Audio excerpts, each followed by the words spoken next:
Welcome viewer. This video tutorial describes, connect iQOO TWS 1E Bluetooth earbuds to Windows 11.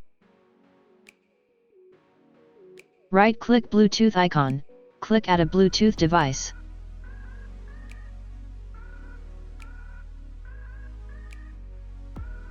Select your device.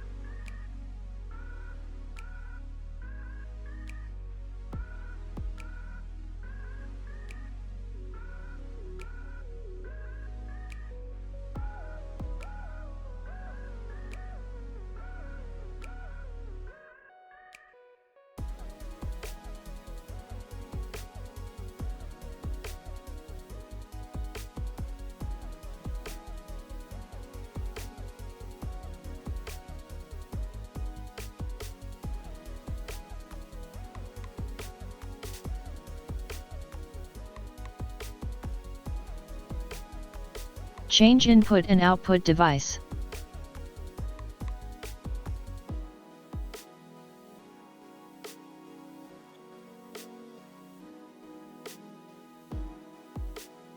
I hope this tutorial helps to you. Please like, share and don't forget to subscribe our channel. Thank you very much. See you next video.